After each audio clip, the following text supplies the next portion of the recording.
ये कहानी केवल एक घटना का वर्णन नहीं, बल्कि करुणा, पश्चाताप और रूपांतरण की एक गहन गाथा है। बुद्ध और अंगुलिमाल, अंधकार से प्रकाश की यात्रा प्रस्तावना। कोसल का आतंक उस समय की बात है जब तथागत सम्यक संबुद्ध अपने ज्ञान के प्रकाश से जम्बूद्वीप को आलोकित कर रहे थे।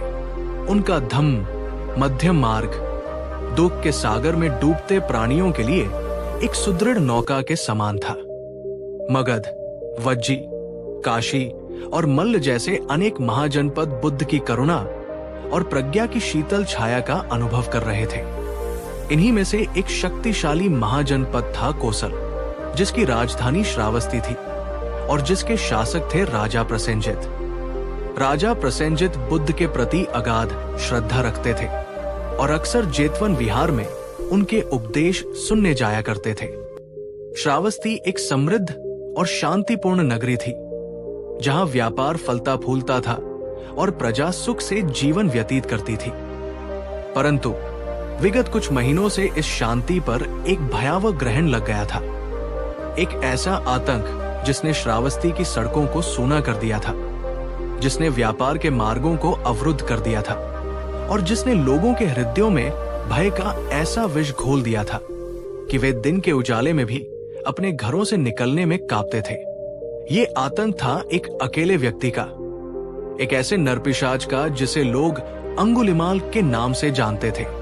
उसका वास्तविक नाम कोई नहीं जानता था। उसका नाम उसके कर्म से पड़ा था। अंगुलिमाल अर्थात अंगुलियों की माला पहनने वाला।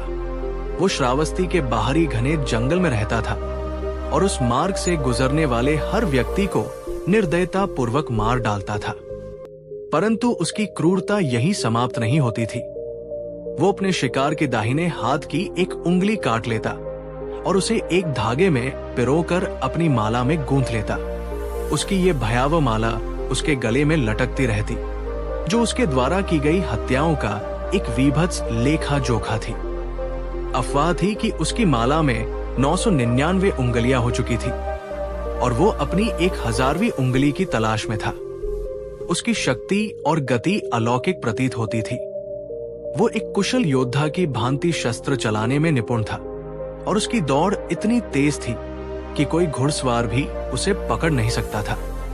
राजा प्रसेनजित ने अपनी सेना की कई टुकड़ियां उसे पकड़ने के लिए भेजी, परंतु वे या तो उसके हाथों मारी गई या भयभीत होकर भाग खड़ी हुई।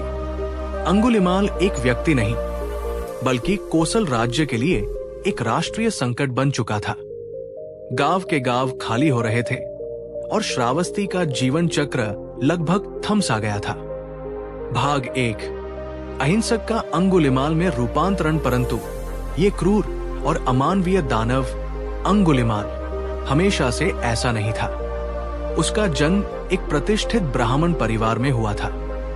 उसके पिता गार्ग्य कोसल नरेश प्रसेनजित के राजपुरोहित थे और उसकी माता का नाम मैत्रेयी था। जन्म के समय उसका नाम अहिंसक रखा गया था, जो उसके शांत और कोमल स्वभाव के सर्वथा उपयुक्त था।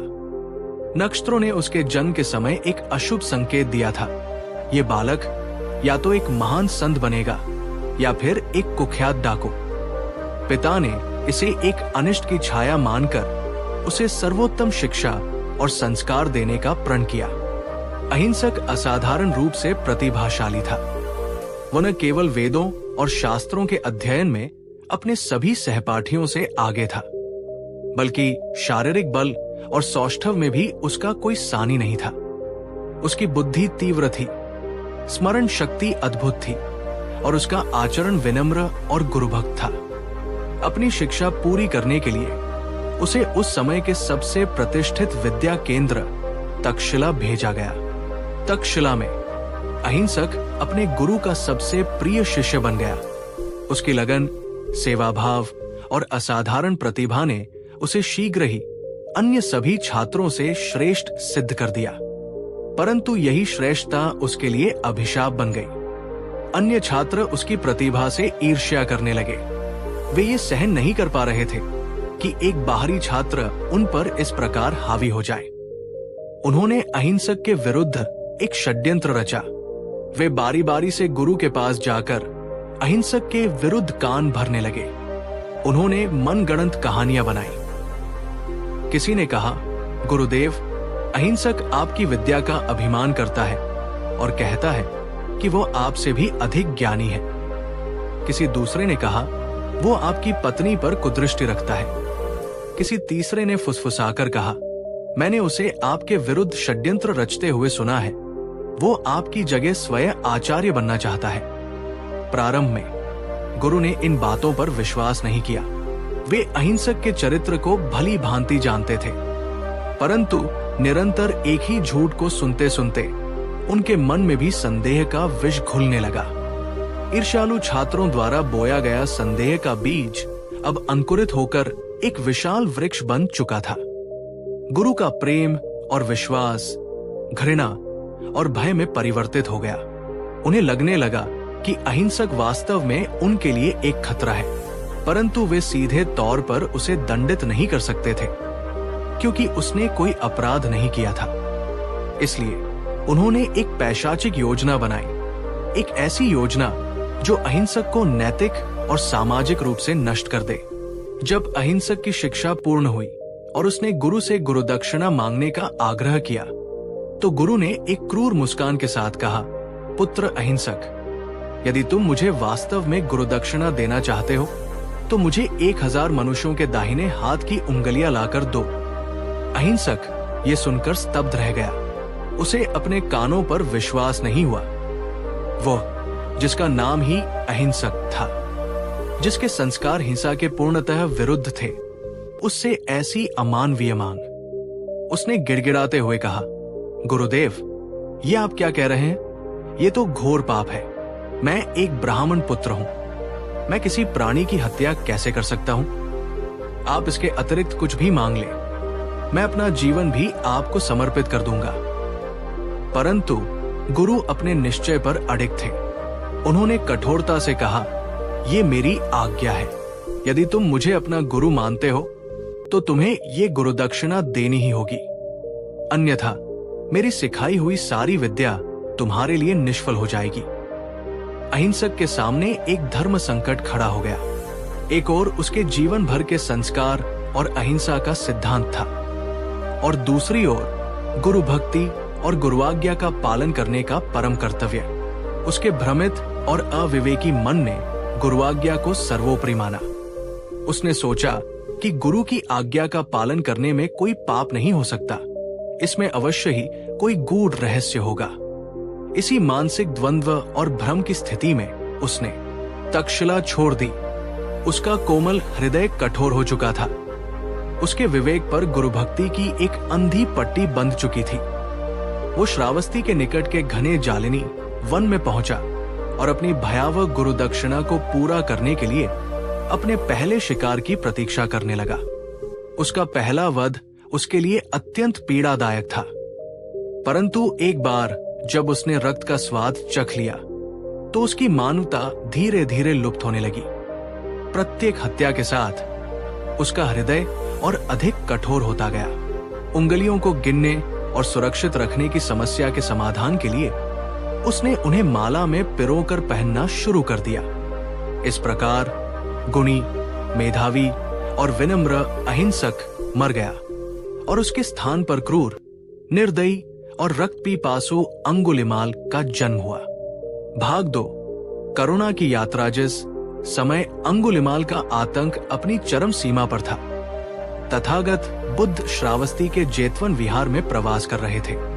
प्रतिदिन प्रातः काल वे अपनी दिव्य दृष्टि से संसार को देखते थे, ये जानने के लिए कि किसे उनके मार्गदर्शन की सर्वाधिक आवश्यकता है। एक दिन उनकी दृष्टि अंगुलिमाल पर पड़ी। बुद्ध ने केवल एक क्रूर हत्यारे को नहीं देखा, उन्होंने अपनी प्रज्ञा से उसके अतीत, वर्तमान और भविष्य को देखा। उन्होंने उस प्रतिभाशाली युवक अहिंसक को देखा जो ईर्ष्या और धोखे का शिकार हुआ था। उन्होंने उस भ्रमित आत्मा को देखा जो गुरुआज्ञा के अंधानुकरण में पाप के दलदल में धंसता जा रहा था। और सबसे महत्वपूर्ण, उन्होंने उसके भीतर छिपी हुई मुक्ति की क्षमता को देखा। उन्होंने देखा कि यदि उसे सही मार्ग नहीं दिखाया गया तो वो न केवल और अनगिनत हत्याएं करेगा, बल्कि अपनी मां की भी हत्या कर देगा, जो उसके लिए भोजन लेकर जंगल की ओर आ रही थी।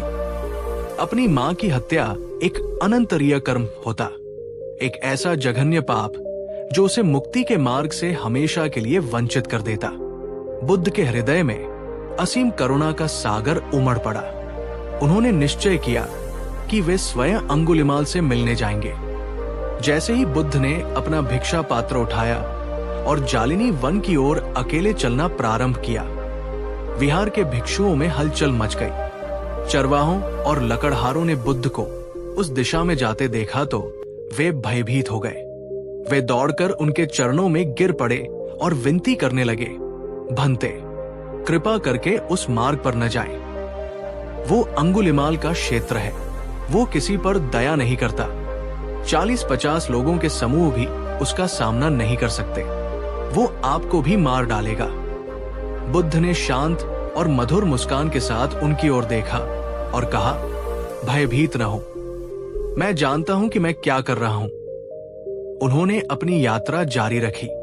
उनका हर कदम शांत, स्थिर और दृढ़ था। उनके मुख पर भय का लेश मात्र भी नहीं था, केवल करुणा और शांति का भाव था। भाग 3। आमना सामना। अंगुलिमाल ने दूर से ही एक अकेले भिक्षु को अपनी ओर आते देखा। उसे आश्चर्य हुआ।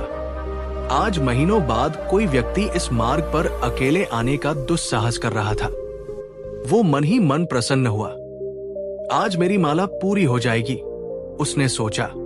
ये मेरा 1000वां शिकार होगा। इसके बाद मैं अपने गुरु के पास जाऊंगा और अपनी गुरुदक्षिणा अर्पित करूंगा। वो एक चट्टान के पीछे से निकला, अपनी तलवार लहराते हुए और चिल्लाते हुए, रुक जा श्रवण, रुक जा। बुद्ध बिना रुके अपनी शांत गति से चलते रहे। अंगुलिमाल क्रोधित हो गया। उसने अपनी पूरी शक्ति से दौड़ना शुरू कर दिया। वो अपनी गति के लिए विख्यात था, परंतु आज कुछ विचित्र हो रहा था।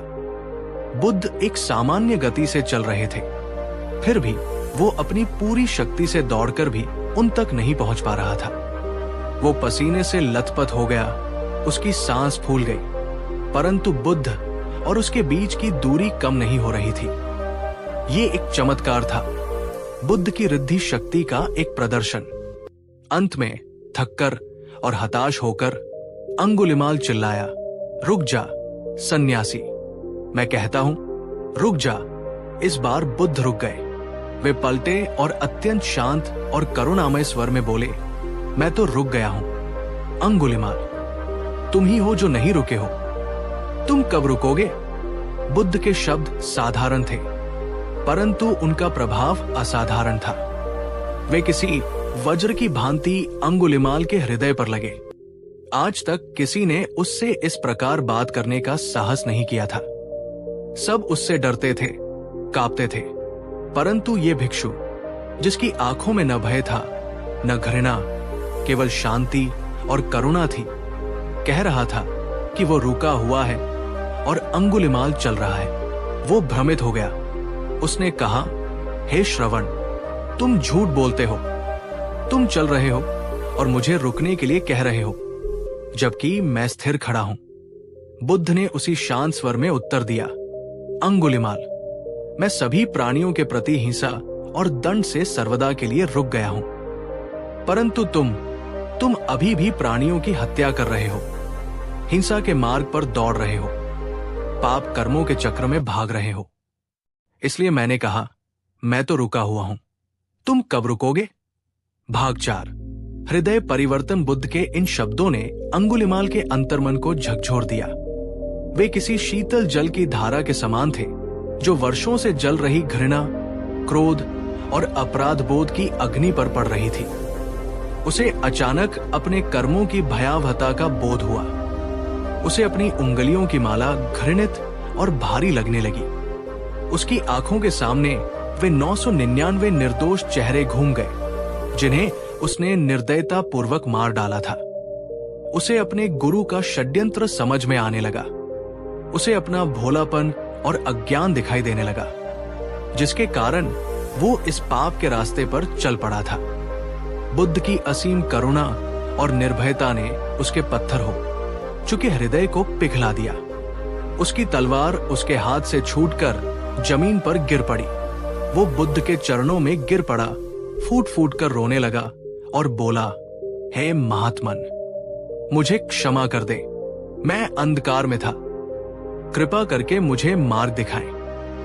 मैं आपकी शरण में आना चाहता हूं। उसने अपनी उंगलियों की माला को तोड़कर फेंक दिया और बुद्ध से प्रव्रज्या, संन्यास देने की प्रार्थना की।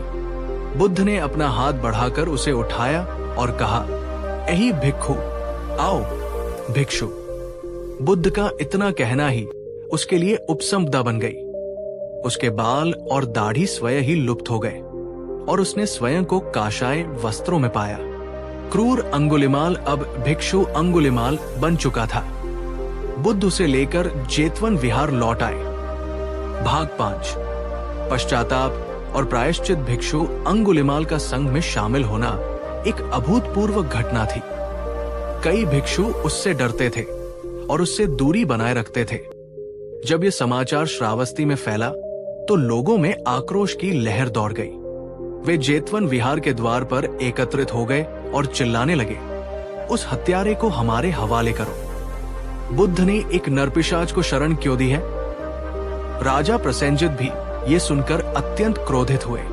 वे अपनी सेना लेकर अंगुलिमाल को बंदी बनाने के लिए जेतवन पहुंचे।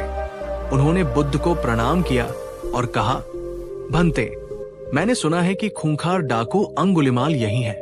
मैं उसे दंड देने आया हूं। बुद्ध ने शांति से पूछा, महाराज, यदि आप उसी अंगुलिमाल को अवसर मुंडाए हुए, काशाय वस्त्र धारण किए हुए एक शांत और संयमित भिक्षु के रूप में देखें, जो अहिंसा का पालन करता है, तो आप क्या करेंगे? राजा ने कहा, भंते, यदि ऐसा है तो मैं उसका सम्मान करूंगा, उसे प्रणाम करूंगा और उसे चीवर, भोजन और आश्रय प्रदान करूंगा। तब बुद्ध ने अपने पास ही शांत ध्यान में बैठे भिक्षु अंगुलिमाल की ओर इशारा करते हुए कहा, महाराज, ये है भिक्षु अंगुलिमाल। राजा प्रसेनजित ये देखकर आश्चर्यचकित और भयभीत हो गए। वे कांपने लगे। बुद्ध ने उन्हें सांत्वना दी और कहा, महाराज, भयभीत न हो, अब इनसे कोई खतरा नहीं है। राजा ने भिक्षु अंगुलिमाल के शांत और तेजस्वी मुख को देखा और वे बुद्ध की शक्ति से अभिभूत हो गए। उन्होंने कहा, ये अद्भुत है भंते, ये अविश्वसनीय है, जिसे मैं अपनी सेना और शस्त्रों से वश में नहीं कर सका, उसे आपने बिना किसी दंड या शस्त्र के वश में कर लिया। आपका धम महान है। राजा प्रणाम करके लौट गए, परंतु अंगुलिमाल के लिए परीक्षा अभी समाप्त नहीं हुई थी। कर्म के फल से कोई नहीं बच सकता। जब वे भिक्षा के लिए श्रावस्ती की गलियों में जाते तो लोग उन्हें पहचान लेते। जिनके प्रियजनों को अंगुलिमाल ने मारा था, वे क्रोध और घृणा से भर उठते। कोई उन्हें हत्यारा कहकर अपमानित करता, कोई उन पर पत्थर फेंकता, कोई लाठियों से प्रहार करता। भिक्षु अंगुलिमाल बिना कोई प्रतिकार किए ये सब चुपचाप सहते। उनका सिर फट जाता, रक्त बहने लगता, चीवर फट जाते, परंतु वे शांत रहते। वे इसे अपने कर्मों का फल मानकर स्वीकार करते। वे लहूलुहान अवस्था में बुद्ध के पास लौटते और बुद्ध उनसे कहते, सहन करो ब्राह्मण, सहन करो। तुम उन कर्मों का फल भोग रहे हो जिनके कारण तुम्हें कई कल्पों तक नरक में पीड़ा भोगनी पड़ती। इस पीड़ा को इसी जन्म में समाप्त हो जाने दो। अंगुलिमाल पूरी लगन से ध्यान साधना में लीन हो गए। वे अपने शरीर के दर्द और लोगों के अपमान के प्रति सचेत रहते हुए समता का अभ्यास करते। भाग 6। सत्य की शक्ति और अरहत्व की प्राप्ति। एक दिन भिक्षाटन के समय अंगुलिमाल ने एक गर्भवती स्त्री को प्रसव पीड़ा से तड़पते हुए देखा। वो असहनीय दर्द में थी और बच्चे का जन्म नहीं हो पा रहा था। उस स्त्री की पीड़ा देखकर अंगुलिमाल का हृदय करुणा से भर गया।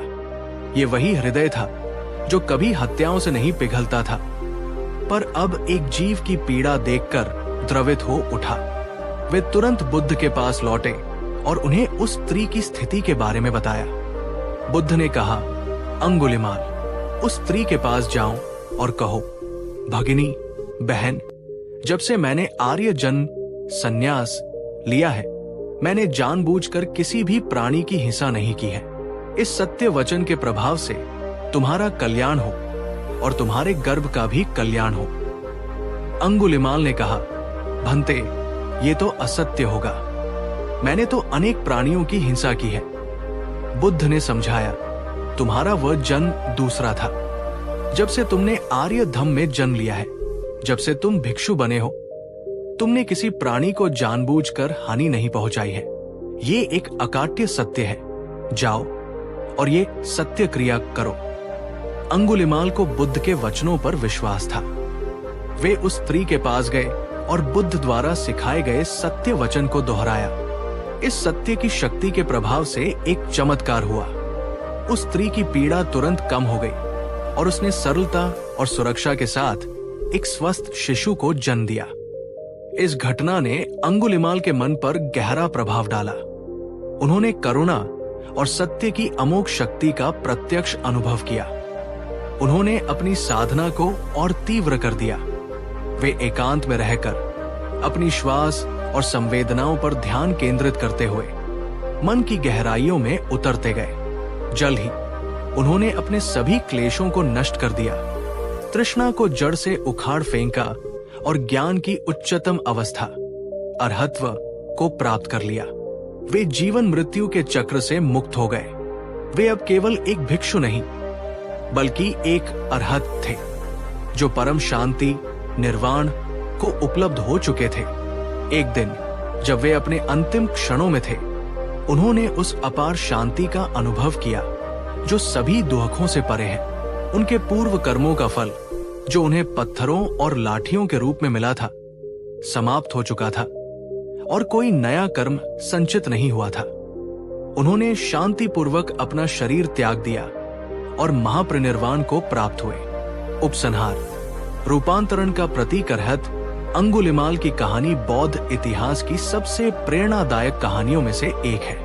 ये इस बात का एक ज्वलंत उदाहरण है कि कोई भी व्यक्ति कितना भी पतित क्यों न हो, उसमें सुधार और मुक्ति की क्षमता हमेशा विद्यमान रहती है।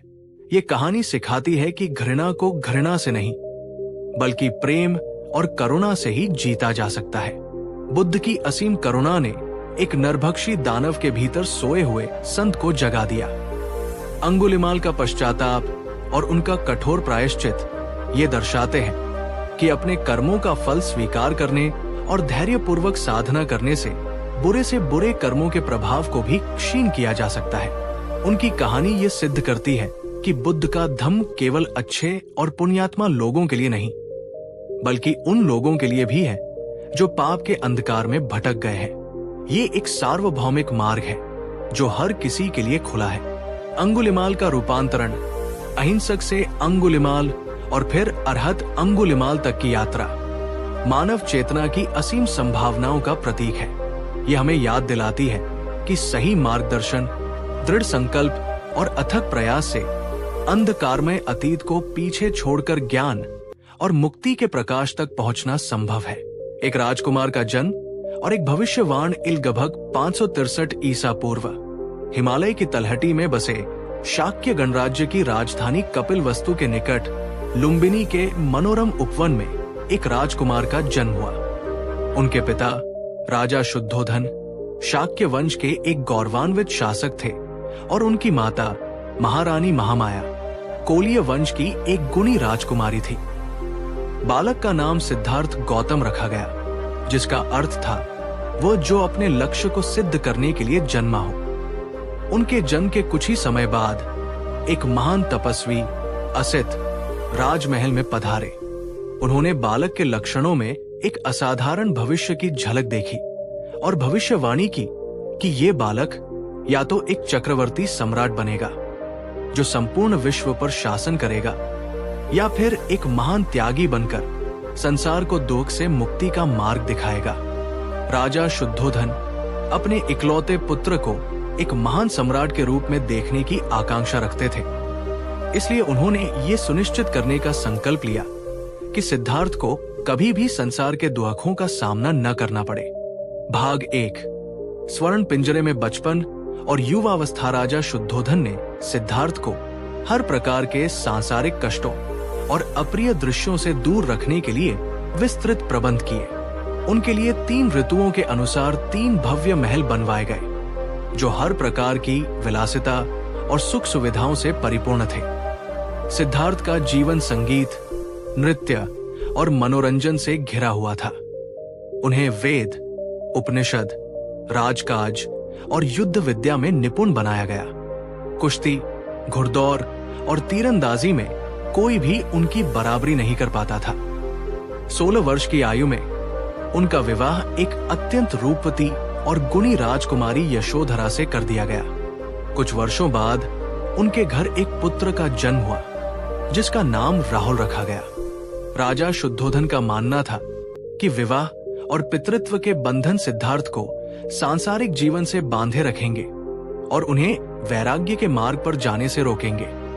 सिद्धार्थ अपनी पत्नी और पुत्र से प्रेम करते थे, किंतु उनके मन में एक अव्यक्त बेचैनी बनी रहती थी। उन्हें लगता था कि महलों की दीवारों के बाहर एक ऐसा संसार है जिसे वे नहीं जानते, एक ऐसा सत्य है जिससे वे अनभिज्ञ हैं। भाग 2। 4 दृश्य जिन्होंने जीवन बदल दिया। अपने जीवन के 29वें वर्ष में सिद्धार्थ ने महल के बाहर की दुनिया देखने की तीव्र इच्छा व्यक्त की। अनिच्छा से राजा शुद्धोधन ने अनुमति दे दी, लेकिन उन्होंने ये सुनिश्चित करने का प्रयास किया कि राजकुमार को केवल सुंदर और सुखद दृश्य ही देखने को मिले। तथापि नियति को कुछ और ही मंजूर था। अपने पहले भ्रमण पर सिद्धार्थ ने एक जर्जर शरीर वाले, झुके हुए और लाठी के सहारे कांपते हुए चलते एक वृद्ध व्यक्ति को देखा। उन्होंने अपने सारथी चन्ना से पूछा कि ये व्यक्ति ऐसा क्यों है। चन्ना ने उत्तर दिया कि ये वृद्धावस्था है जो हर जन्म लेने वाले प्राणी पर आती है। सिद्धार्थ ये जानकर बहुत विचलित हुए कि जीवन और शक्ति शाश्वत नहीं है। 4। अपने दूसरे भ्रमण पर उन्होंने एक रोगी व्यक्ति को देखा जो दर्द से कराह रहा था और चलने में भी असमर्थ था। चन्ना ने उन्हें बताया कि ये रोग है और कोई भी शरीर इससे अछूता नहीं है। इस दृश्य ने सिद्धार्थ को मानव शरीर की भंगुरता का एहसास कराया। तीसरे भ्रमण पर उन्होंने एक शव को देखा जिसे 4 लोग उठाकर ले जा रहे थे और उनके पीछे उनके प्रियजन विलाप कर रहे थे। चन्ना ने समझाया कि ये मृत्यु है, जीवन का अंतिम और अटल सत्य। कोई भी, चाहे वो राजा हो या रंक, इससे बच नहीं सकता। इन 3 दृश्यों ने सिद्धार्थ के मन को गहराई तक झकझोर दिया। उन्हें ये बोध हुआ कि जिस जीवन को वे इतना सुखमय और स्थायी समझ रहे थे, वो वास्तव में वृद्धावस्था, रोग और मृत्यु के अधीन है। संक्षेप में, दुख से परिपूर्ण है। अपने चौथे और अंतिम भ्रमण पर सिद्धार्थ ने एक सन्यासी को देखा जिसके मुख पर एक अद्भुत शांति और तेज था। उसने संसार का त्याग कर दिया था, फिर भी वो प्रसन्न और शांत चित्त था। चन्ना ने बताया कि ये एक ऐसा व्यक्ति है जिसने इन दुखों से मुक्ति का मार्ग खोजने के लिए घर-बार छोड़ दिया है। इस सन्यासी के शांत स्वरूप ने सिद्धार्थ को गहराई से प्रभावित किया। उन्हें लगा कि उन्हें भी इसी मार्ग पर चलकर इन सार्वभौमिक दुखों का समाधान खोजना होगा। भाग 3। महाभिनिष्क्रमण महान त्यागों। 4 दृश्यों के बाद सिद्धार्थ के लिए महल की विलासिता और सुख असहनीय हो गए। एक रात उन्होंने अंतिम निर्णय लिया। उन्होंने अपनी सोती हुई पत्नी यशोधरा और मासूम पुत्र राहुल को अंतिम बार देखा और फिर अपने प्रिय घोड़े कंथक और सारथी चन्ना के साथ चुपचाप महल से निकल पड़े। 5। इस घटना को बौद्ध ग्रंथों में महाभिनिष्क्रमण या महान त्याग के नाम से जाना जाता है। अनोमा नदी के तट पर पहुंचकर उन्होंने अपने राजसी वस्त्र और आभूषण उतार दिए, अपने केश काट दिए और एक साधारण भिक्षु का वेश धारण कर लिया। उन्होंने चन्ना को कंथक के साथ वापस कपिलवस्तु भेज दिया और स्वयं सत्य की खोज में एकाकी यात्रा पर निकल पड़े। भाग 4। सत्य की खोज और कठोर तपस्या सिद्धार्थ ने ज्ञान की तलाश में कई वर्षों तक भारत के विभिन्न क्षेत्रों में भ्रमण किया। वे उस समय के दो प्रसिद्ध गुरुओं आलार कालाम और उद्दक रामपुत्र के पास गए। उन्होंने योग साधना और ध्यान की उच्चतम अवस्थाओं को सीखा, लेकिन उन्हें अपने प्रश्नों का उत्तर नहीं मिला। उन्हें इस बात का संतोष नहीं हुआ कि ये ज्ञान दुख का स्थायी अंत कर सकता है। इसके बाद वे उरुवेला आधुनिक बोध गया पहुंचे और वहां निरंजना नदी के तट पर कठोर तपस्या करने लगे। उन्होंने अपने शरीर को अत्यधिक कष्ट दिया, भोजन का लगभग त्याग कर दिया और अपनी श्वास को रोककर ध्यान लगाया। उनका शरीर सूखकर कांटा हो गया, लेकिन उन्हें ज्ञान की प्राप्ति नहीं हुई। 6 वर्षों की कठोर तपस्या के बाद वे इतने निर्बल हो गए कि वे नदी में स्नान करते समय लगभग डूब ही गए थे। तभी पास के गांव की एक महिला सुजाता ने उन्हें खीर अर्पित की, जिसे उन्होंने स्वीकार कर लिया। उनके साथ तपस्या कर रहे 5 साथियों ने ये देखकर उन्हें तब भ्रष्ट मानकर छोड़ दिया। इस घटना से सिद्धार्थ को एक महत्वपूर्ण बोध हुआ। उन्होंने महसूस किया कि शरीर को अत्यधिक कष्ट देने से मन को शांत नहीं किया जा सकता। वीणा के तारों को न तो बहुत ढीला छोड़ना चाहिए और न ही बहुत कसना चाहिए, तभी उनसे मधुर संगीत निकलता है। इसी प्रकार ज्ञान प्राप्ति के लिए मध्यम मार्ग अपनाना आवश्यक है, न तो अत्यधिक भोगविलास का और न ही कठोर आत्मपीड़ा का। भाग 5 ज्ञानोदय। सिद्धार्थ से बुद्ध तक शारीरिक शक्ति पुनः प्राप्त करने के बाद सिद्धार्थ एक पीपल के वृक्ष के नीचे ध्यान लगाकर बैठ गए, जिसे बाद में बोधि वृक्ष के नाम से जाना गया। उन्होंने दृढ़ संकल्प किया कि जब तक उन्हें परम सत्य का ज्ञान नहीं हो जाता, वे वहां से नहीं उठेंगे। वे गहन ध्यान में लीन हो गए। इस दौरान उन्हें अपने मन के भीतर अनेक प्रलोभनों और भयों का सामना करना पड़ा, जिन्हें बौद्ध परंपरा में मार, मृत्यु और इच्छा के देवता के आक्रमण के रूप में दर्शाया गया है। लेकिन सिद्धार्थ अपने संकल्प पर अडिग रहे। वैशाख मास की पूर्णिमा की रात्रि में 35 वर्ष की आयु में सिद्धार्थ को संबोधि पूर्ण ज्ञान की प्राप्ति हुई। उन्होंने दुख के यथार्थ स्वरूप, उसके कारण, उसके निरोध की संभावना और उस निरोध तक ले जाने वाले मार्ग का स्पष्ट रूप से साक्षात्कार कर लिया। वे सिद्धार्थ गौतम से बुद्ध बन गए, जिसका अर्थ है ज्ञाता या जागृत। भाग 6 दुख का सत्य। 4 आर्य सत्य। बुद्ध को जो ज्ञान प्राप्त हुआ, उसका सार 4 आर्य सत्यों में निहित है। ये उनके संपूर्ण दर्शन का आधार है। प्रथम आर्य सत्य दुख है। दुख आर्य सत्य। बुद्ध ने सिखाया कि जीवन अनिवार्य रूप से दुखमय है। जन्म दुख है, वृद्धावस्था दुख है, बीमारी दुख है, मृत्यु दुख है, प्रिय से वियोग दुख है, अप्रिय से संयोग दुख है, इच्छित वस्तु का न मिलना भी दुख है। संक्षेप में 5 स्कंध रूप, वेदना, संज्ञा, संस्कार और विज्ञान, जिनसे हमारा अस्तित्व बना है, वे दुख के अधीन है। ये निराशावादी कथन नहीं है, बल्कि जीवन की एक यथार्थवादी स्वीकृति है। बुद्ध ने हमें इस सत्य को समझने के लिए आमंत्रित किया, न कि इससे भागने के लिए। द्वितीय आर्य सत्य दुख का कारण है। दुख समुदय आर्य सत्य। दुख अकारण नहीं है, इसका एक मूल कारण है, और वह है तृष्णा, इच्छा या आसक्ति। ये 3 प्रकार की होती है। काम तृष्णा, इंद्रिय सुखों की इच्छा, भव तृष्णा, अस्तित्व में बने रहने की इच्छा, और विभव तृष्णा, अस्तित्व से मुक्त होने की इच्छा। 6 यही तृष्णा हमें पुनर्जन्म के चक्र में बांधे रखती है। हम नश्वर चीजों से चिपके रहते हैं, ये भूलकर कि सब कुछ अनित्य, इम्परमानेंट है। जब वे चीजें बदल जाती हैं या समाप्त हो जाती हैं, तो हमें दुख होता है।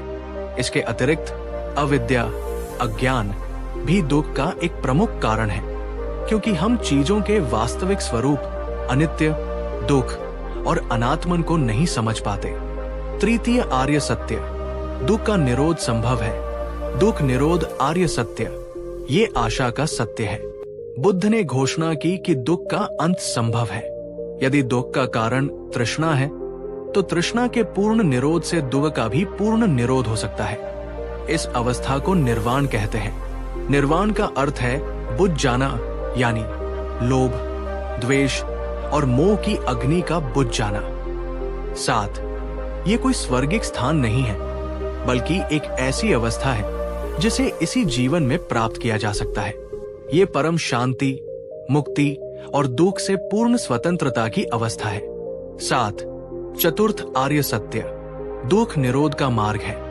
दुख निरोध गामिनी प्रतिपदा आर्य सत्य ये व्यावहारिक सत्य है जो निर्वाण तक ले जाने वाला मार्ग दिखाता है। इस मार्ग को आर्य अष्टांगिक मार्ग कहा जाता है क्योंकि इसमें 8 अंग है। 9, ये मध्यम मार्ग है जो 2 अतियों, भोग विलास और कठोर तपस्या से बचता है। भाग 7 आर्य अष्टांगिक मार्ग दुख से मुक्ति का पथार्य अष्टांगिक मार्ग को 3 मुख्य भागों में बांटा गया है। प्रज्ञा, ज्ञान, शील, नैतिक आचरण और समाधि, मानसिक अनुशासन। 9, प्रज्ञा, ज्ञान, सम्यक दृष्टि, राइट अंडरस्टैंडिंग 4 आर्य सत्यों को सही ढंग से समझना। ये समझना कि कर्म कैसे काम करता है और वास्तविकता का स्वरूप क्या है। 9, सम्यक संकल्प, राइट इंटेंशन त्याग, मैत्री और करुणा के संकल्प लेना, अपने मन को लोभ, द्वेष और हिंसा से मुक्त करने का दृढ़ निश्चय करना। 9, शील, नैतिक आचरण। 3, सम्यक वचन, राइट स्पीच, झूठ बोलने, निंदा करने, कठोर शब्द कहने और व्यर्थ की बातों से बचना। 9, 4, सम्यक कर्म, राइट एक्शन, हत्या, चोरी और व्यभिचार जैसे हानिकारक कर्मों से दूर रहना। 9, 5, सम्यक आजीविका, राइट लाइवलीहुड, ऐसी आजीविका अपनाना जो दूसरों को हानि न पहुंचाए, जैसे कि हथियारों, प्राणियों, मांस या नशीले पदार्थों का व्यापार न करना। 9, समाधि, मानसिक अनुशासन।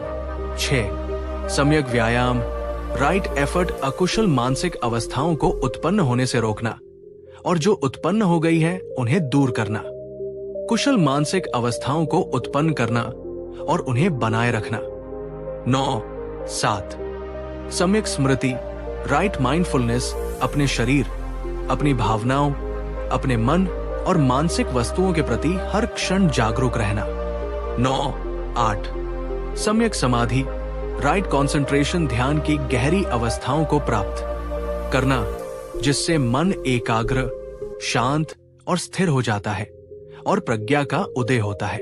9, भाग 8 धर्म चक्र प्रवर्तन और संघ की स्थापना। ज्ञान प्राप्ति के बाद बुद्ध ने 7 सप्ताह तक बोधि वृक्ष के नीचे ध्यान और मनन में बिताए। प्रारंभ में वे अपने गहरे ज्ञान को दूसरों को सिखाने में झिझक रहे थे क्योंकि उन्हें लगा कि ये इतना सूक्ष्म है कि लोग इसे समझ नहीं पाएंगे। लेकिन करुणा से प्रेरित होकर उन्होंने अपने ज्ञान को साझा करने का निश्चय किया। वे सारनाथ के मृगदाव हिरण पार्क में गए जहां उनके वे 5 पूर्व साथी तपस्या कर रहे थे जिन्होंने उन्हें छोड़ दिया था। वहां उन्होंने अपना पहला उपदेश दिया जिसे धर्म चक्र प्रवर्तन सूत्र, धर्म के चक्र का प्रवर्तन के नाम से जाना जाता है। 10 इस उपदेश में उन्होंने 4 आर्य सत्यों और अष्टांगिक मार्ग की शिक्षा दी। 10 उन 5 तपस्वियों ने उनकी शिक्षाओं को ग्रहण किया और उनके पहले शिष्य बने। इसके साथ ही बौद्ध संघ की स्थापना हुई जो भिक्षुओं और भिक्षुणियों का एक समुदाय था जो बुद्ध के मार्ग का अनुसरण करने के लिए समर्पित था। 11 बुद्ध ने बहुजन हिताय, बहुजन सुखाय, अधिक से अधिक लोगों के हित और सुख के लिए के सिद्धांत पर अपने शिष्यों को चारों दिशाओं में जाकर धम्म का प्रचार करने के लिए प्रोत्साहित किया। 11 भाग 9 45 वर्षों की धर्म सेवा। अगले 45 वर्षों तक बुद्ध ने पैदल चलकर गंगा के मैदानी इलाकों में घूम घूम कर अपने धर्म का प्रचार किया। उन्होंने राजाओं और रानियों, ब्राह्मणों और शूद्रों, व्यापारियों और किसानों, संतों और डाकुओं, समाज के हर वर्ग के लोगों को बिना किसी भेदभाव की शिक्षा दी। उनके प्रमुख शिष्यों में सारिपुत्र और मौदगल्यायन, जो अपनी प्रज्ञा और चमत्कारी शक्तियों के लिए जाने जाते थे, महाकश्यप, जो कठोर अनुशासन के लिए प्रसिद्ध थे, और आनंद, जो बुद्ध के प्रिय परिचारक थे और जिनकी स्मरण शक्ति अद्भुत थी, शामिल थे। 12-13 बुद्ध की विमाता महाप्रजापति गौतमी के आग्रह पर उन्होंने स्त्रियों को भी संघ में प्रवेश की अनुमति दी, जिससे भिक्षुणियों के संघ की स्थापना हुई। 11 बुद्ध ने अपनी शिक्षाओं को सरल उपमाओं, रूपकों और कहानियों के माध्यम से समझाया, जिनमें जातक कथाएं भी शामिल हैं। ये कथाएं उनके पूर्व जन्मों की कहानियां हैं, जिनमें वे एक बोधिसत्व के रूप में विभिन्न प्राणियों के रूप में जन्म लेकर परोपकार और पारमिताओं का अभ्यास करते थे। 7 भाग 10 महापरिनिर्वाण अंतिम यात्रा 80 वर्ष की आयु में बुद्ध का शरीर जीर्ण हो गया था। वे जानते थे कि उनका अंतिम समय निकट है। उन्होंने वैशाली से कुशीनगर तक की अपनी अंतिम यात्रा प्रारंभ की। मार्ग में उन्होंने अपने शिष्यों को बार बार अपने उपदेशों का स्मरण कराया। कुशीनगर के पास चुंद नामक एक लोहार के घर उन्होंने अपना अंतिम भोजन ग्रहण किया। 11 इसके बाद वे गंभीर रूप से बीमार पड़ गए। 4 उन्होंने अपने शिष्य आनंद को सांत्वना दी, जो उनके जाने के विचार से बहुत दुखी थे। 2 शाल वृक्षों के एक उपवन में उन्होंने अपने शिष्यों को अपना अंतिम उपदेश दिया।